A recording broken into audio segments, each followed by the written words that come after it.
Hi friends, welcome back to Nisha cooking channel.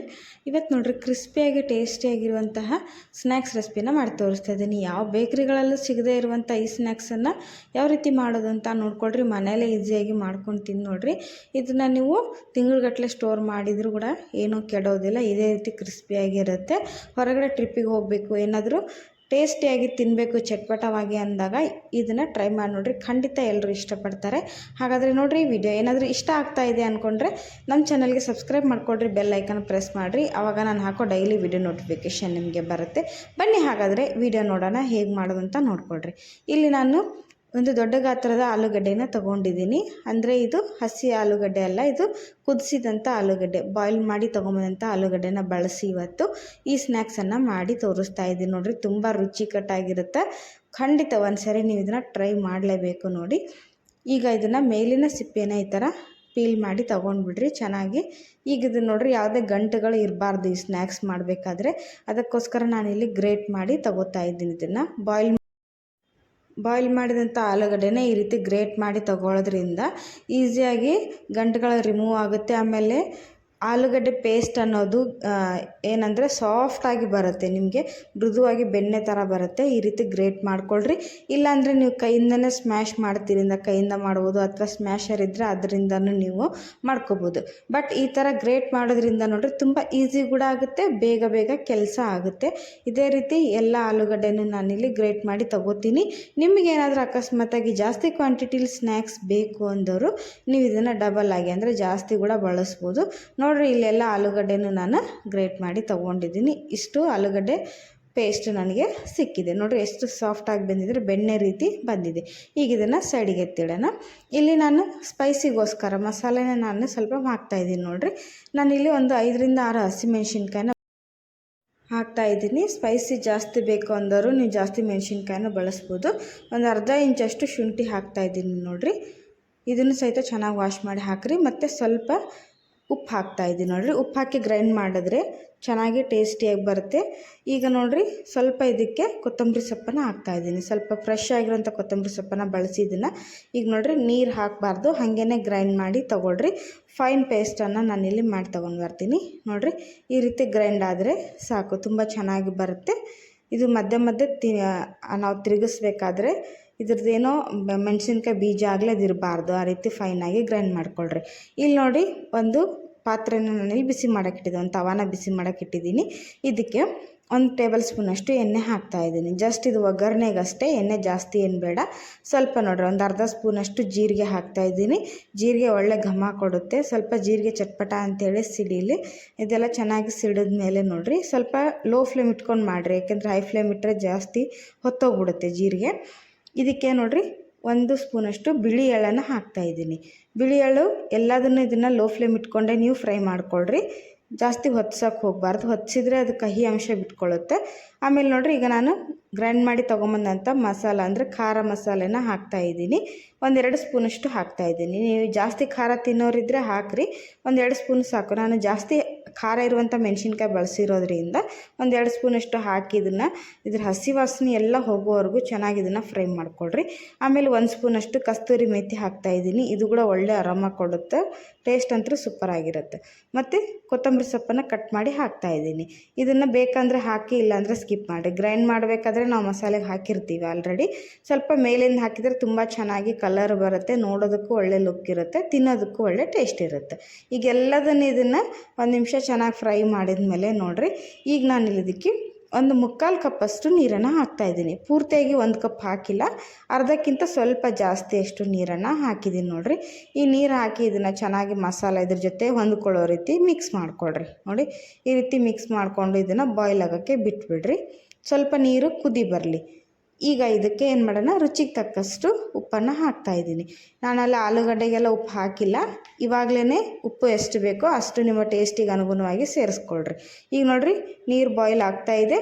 ಇದಕ್ಕೆ ಯಾವ ಕಪ್ಪಲ್ಲಿ ನೀರು ಹಾಕಿದ್ನಲ್ವ ಅದೇ ಕಪ್ಪಲ್ಲಿ 1 ಕಪ್ಪಷ್ಟು ಗೋಧಿ ಹಿಟ್ಟನ್ನು ಹಾಕ್ತಾಯಿದ್ದೀನಿ ನೀರಿನ ಮೆಜರ್ಮೆಂಟ್ ನೆನಪಿಟ್ಕೊಳ್ರಿ. ಜಾಸ್ತಿ ನೀರಾದರೆ ಇದು ಸ್ನ್ಯಾಕ್ಸ್ ಚೆನ್ನಾಗಿ ಗರಿಗರಿಯಾಗಿ ಬರೋದಿಲ್ಲ.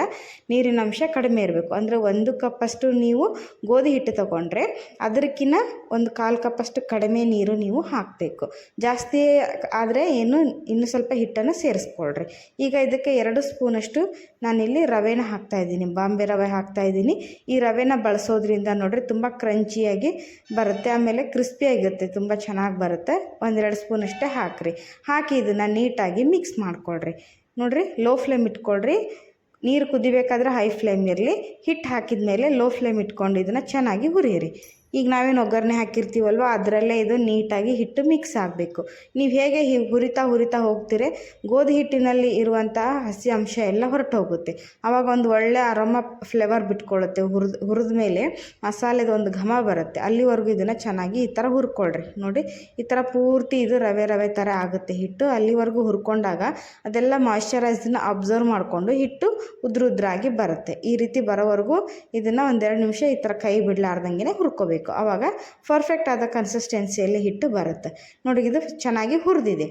ಈಗ ಇದನ್ನೇನು ಮಾಡೋಣ, ಇಲ್ಲ ನಾನು ತೋರಿಸ್ತೀನಿ ಯಾವ ರೀತಿ ಹುರಿದಿರಬೇಕು ಅಂತ. ನೋಡಿರಿ, ಈ ರೀತಿ ಪೂರ್ತಿ ಉದ್ರಾಗಿರಬೇಕು. ಈ ರೀತಿ ಹುರ್ಕೊಂಡು ಈಗ ಇದ್ರ ಹಸಿ ವಾಸನೆ ಎಲ್ಲ ಹೋಗಿರುತ್ತೆ ಗೋಧಿ ಹಿಟ್ಟಿಂದು.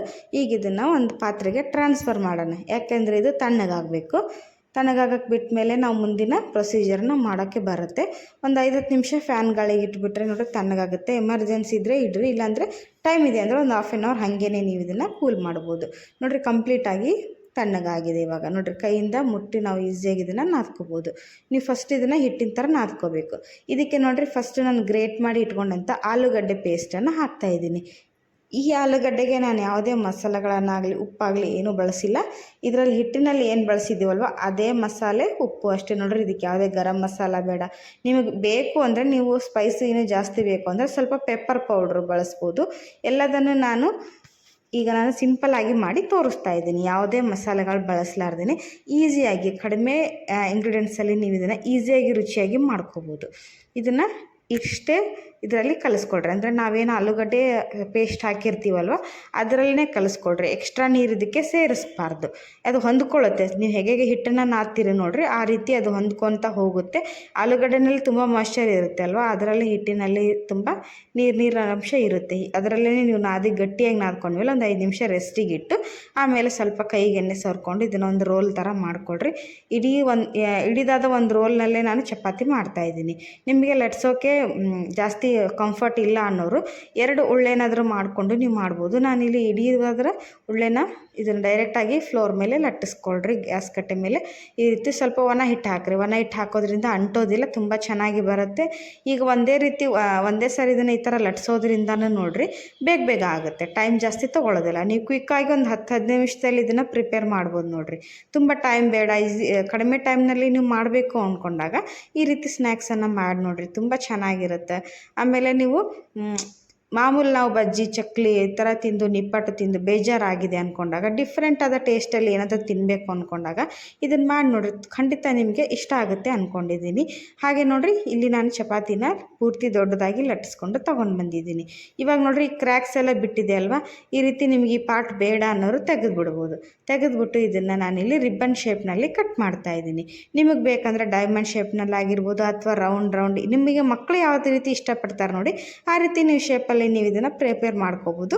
ನಾನಿಲ್ಲಿ ಇದನ್ನು ಇದೇ ರೀತಿ ರಿಬ್ಬನ್ ಶೇಪ್ ಮೇಲೆ ಕಟ್ ಮಾಡ್ತಾಯಿದ್ದೀನಿ. ಈಸಿಯಾಗಿ ಕಟ್ ಆಗುತ್ತೆ, ನೋಡ್ತಿರ್ಬೋದು. ಎಡ್ಜಸ್ ಎಲ್ಲ ತೆಗೆದು ಬಿಡ್ರಿ ಬೇಡ ಅನ್ನೋರು.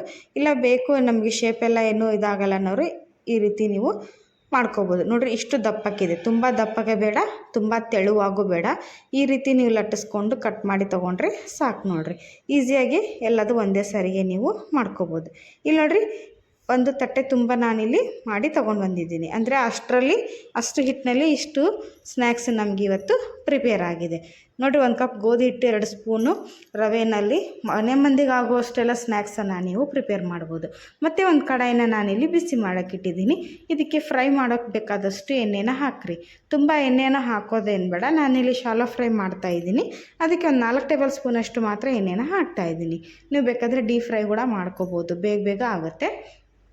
ಎಣ್ಣೆ ಚೆನ್ನಾಗಿ ಬಿಸಿ ಆಗಲಿ. ಚೆನ್ನಾಗಿ ಬಿಸಿ ಆದಮೇಲೆ ನೀವು ಹಾಕ್ರಿ. ಇಲ್ಲಾಂದರೆ ಏನಾಗುತ್ತೆ ಅಂದರೆ ಓವರ್ ಹೀಟ್ ಕೂಡ ಆಗಬಾರ್ದು. ಇದು ಸ್ವಲ್ಪ ಎಣ್ಣೆ ಮೀಡಿಯಮ್ ಹೀಟ್ನಲ್ಲಿ ಇದ್ದಾಗಲೇ ಇದನ್ನೆಲ್ಲದನ್ನು ಸ್ನ್ಯಾಕ್ಸನ್ನು ಬಿಟ್ಕೊಳ್ರಿ. ತುಂಬ ಎಣ್ಣೆ ಬಿಸಿ ಆದಾಗ ಏನಾಗುತ್ತೆ, ಹೊತ್ತೋಗ್ಬಿಡುತ್ತೆ, ಒಳಗಡೆ ಹಾಗೆ ಇರುತ್ತೆ ಹಸಿ ಹಸಿಯಾಗಿ. ಹಂಗಾಗಬಾರ್ದು. ಸ್ವಲ್ಪ ಮೀಡಿಯಮ್ ಹೀಟ್ನಲ್ಲಿ ಎಣ್ಣೆನ ಬಿಸಿ ಮಾಡ್ಕೊಳ್ರಿ. ನಾನು ಓವರ್ ಹೀಟಾಗಿ ಎಣ್ಣೆ ಬಿಸಿ ಆಗಿತ್ತು, ಹಾಗಾಗಿ ಸ್ವಲ್ಪ ಗ್ಯಾಸನ್ನು ಆಫ್ ಮಾಡಿ ಇಟ್ಟಿದ್ದೆ. ಮತ್ತು ಸ್ವಲ್ಪ ಮೀಡಿಯಮ್ ಹೀಟಿಗೆ ಬಂದ ತಕ್ಷಣ ಇದನ್ನೆಲ್ಲದನ್ನು ಹಾಕಿ ನಾನಿಲ್ಲಿ ಫ್ರೈ ಮಾಡ್ತಾಯಿದ್ದೀನಿ. ನೋಡಿರಿ, ಒಂದು ಕಡೆ ಚೆನ್ನಾಗಿ ಫ್ರೈ ಆದಮೇಲೆ ಗೋಲ್ಡನ್ ಕಲರ್ ಬಂದಮೇಲೆ ಇದನ್ನು ತಿರುಗಿಸಿ ಹಾಕಿ ಇದೇ ರೀತಿ ನೋಡಿರಿ ಫ್ರೈ ಮಾಡ್ಕೊಳ್ರಿ. ಒಂದು ಸಾರಿ ಫ್ರೈ ಆದಮೇಲೆ ನೀವು ಇದನ್ನು ಸ್ವಲ್ಪ ಲೋ ಫ್ಲೇಮಿಗೆ ಬಿಟ್ಬಿಡ್ರಿ. ಫ್ರೈ ಆಗೋದಕ್ಕೆ ಚೆನ್ನಾಗಿ ಕಡಕ್ಕಾಗಿ ಕ್ರಿಸ್ಪಿಯಾಗಿ ಬರುತ್ತೆ. ನಾವು ರವೆ ಹಾಕಿರೋದ್ರಿಂದ ತುಂಬ ಚೆನ್ನಾಗಿ ಏನಂದರೆ ಕ್ರಂಚಿಯಾಗಿ ಬರುತ್ತೆ. ತಿನ್ನಬೇಕಾದ್ರೆ ಯಾವುದೇ ರೀತಿ ಸಾಫ್ಟಾಗಿ ಸಿಗೋದಿಲ್ಲ. ಇದು ತುಂಬ ಬಾಯಲ್ಲಿಟ್ರೆ ಕರಗುತ್ತೆ ನೋಡಿರಿ, ಆ ರೀತಿ ಪ್ರಿಪೇರ್ ಆಗಿ ಬರುತ್ತೆ. ನೋಡಿ, ಇಲ್ಲೆಲ್ಲ ಚೆನ್ನಾಗಿ ಫ್ರೈ ಆಗಿದ್ದಾವೆ. ಇದನ್ನು ಎಣ್ಣೆ ಬಸ್ತು ನೀಟಾಗಿ ಪ್ಲೇಟಿಗೆ ಹಾಕಿ ಸರ್ವ್ ಮಾಡೋಣ. ಇದನ್ನು ಬಿಸಿ ಬಿಸಿಯಾಗಿ ತಿನ್ನೋದಕ್ಕಿಂತ ಸ್ವಲ್ಪ ತಣ್ಣಗಾದ್ಮೇಲೆ ತಿಂದರೆ ಆ ಕ್ರಂಚಿನೆಸ್ ಅನ್ನೋದೇನಿರುತ್ತೆ ನೋಡಿರಿ, ಆ ರುಚಿ ತುಂಬ ಚೆನ್ನಾಗಿ ಗೊತ್ತಾಗುತ್ತೆ ನಿಮಗೆ. ನೋಡಿರಿ, ಪ್ಲೇಟಿಗೆ ಹಾಕಬೇಕಾದ್ರೇ ಇದ್ರದ್ದು ಸೌಂಡ್ ನಿಮಗೆ ಗೊತ್ತಾಗುತ್ತೆ. ಇದೇ ರೀತಿ ಎಲ್ಲ ರೆಸಿಪಿಗಳನ್ನು, ಆಲೂಗಡ್ಡೆ ಸ್ನ್ಯಾಕ್ಸ್ ಇರ್ಬೋದು, ವೆಜ್ ಆ್ಯಂಡ್ ನಾನ್ ವೆಜ್ ರೆಸಿಪಿಗಳಾಗಿರ್ಬೋದು ಫ್ರೆಂಡ್ಸ್, ನಾನು ನಮ್ಮ ಚಾನಲಲ್ಲಿ ಶೇರ್ ಮಾಡಿದ್ದೀನಿ. ನಿಮ್ಗೆ ಯಾವುದಾದ್ರೂ ವೀಡಿಯೋಗಳು ಬೇಕು ಅಂದರೆ, ಹೊಸದಾಗಿ ಏನಾದರೂ ಅಡುಗೆ ಕಲಿಯೋರಿದ್ದರೆ ನಮ್ಮ ಚಾನಲ್ ಓಪನ್ ಮಾಡಿ ನೋಡಿದರೆ ಅಲ್ಲಿ ನಿಮಗೆಲ್ಲ ವೀಡಿಯೋಗಳು ಅವೈಲೇಬಲ್ ಇರುತ್ತೆ. ನಿಮಗೆ ಎಲ್ಲ ರೆಸಿಪಿಗಳು ಇಷ್ಟ ಆಗುತ್ತೆ. ಹಾಗೆ ನೋಡಿರಿ, ಇಷ್ಟ ಆದ ತಕ್ಷಣ ಇದನ್ನೆಲ್ಲ ನಿಮ್ಮ ಫ್ಯಾಮಿಲಿ ಫ್ರೆಂಡ್ ಜೊತೆ ಶೇರ್ ಮಾಡಿಕೊಡ್ರಿ. ಯಾಕೆಂದರೆ ಅವರು ಒಂದು ಹೊಸ ರುಚಿ ಕಲ್ತಂಗೆ ಆಗುತ್ತೆ, ಒಂದು ಹೊಸ ಅಡುಗೆನ ಕಲ್ತಂಗೆ ಆಗುತ್ತೆ. ನೋಡಿ, ಹಾಗಾದರೆ ವಿಡಿಯೋ ಇಷ್ಟ ಆಗ್ತಾಯಿದೆ. ಇಷ್ಟ ಆದರೆ ಈಗಲೇ ಲೈಕ್ ಮಾಡಿರಿ, ನಮ್ಮ ಚಾನಲ್ಗೆ ಸಬ್ಸ್ಕ್ರೈಬ್ ಮಾಡ್ಕೊಳ್ರಿ, ಬೆಲ್ ಐಕನ್ನ ಪ್ರೆಸ್ ಮಾಡಿರಿ. ಆವಾಗ ನಾನು ಹಾಕೋ ಡೈಲಿ ವಿಡಿಯೋ ನೋಟಿಫಿಕೇಷನ್ ನಿಮಗೆ ಬರುತ್ತೆ. ಈಸಿಯಾಗಿ ವಿಡಿಯೋಗಳನ್ನು ನೀವು ನೋಡ್ಬೋದು. ನೋಡಿರಿ, ಎಲ್ಲ ಸ್ನ್ಯಾಕ್ಸನ್ನು ನಾನಿಲ್ಲಿ ಫ್ರೈ ಮಾಡಿ ತೊಗೊಂಡು ಬಂದಿದ್ದೀನಿ. ಎಷ್ಟು ಚೆನ್ನಾಗಿ ಕಾಣಿಸ್ತಾ ಇದೆ ನೋಡಿರಿ, ಅಷ್ಟೇ ರುಚಿಕರವಾಗಿದೆ, ತುಂಬ ಕ್ರಿಸ್ಪಿಯಾಗಿ ಬಂದಿದೆ. ನಾನು ಫಸ್ಟೇ ನಿಮಗೆ ಆಲ್ರೆಡಿ ಮುರಿದು ತೋರಿಸಿದ್ದೀನಿ ಯಾವ ರೀತಿ ಗರಿ ಗರಿಯಾಗಿ ಬಂದಿದೆ ಅಂಥೇಳಿ. ಹಾಗಾದರೆ ಇದೇ ರೀತಿ ಒಳ್ಳೆ ರೆಸಿಪಿಗಳಿಗೋಸ್ಕರ ನಮಗೆ ಸಪೋರ್ಟ್ ಮಾಡ್ತಾಯಿರಿ. ವಿಡಿಯೋ ನೋಡೋದಕ್ಕೆ ಧನ್ಯವಾದಗಳು. ಬಾಯ್.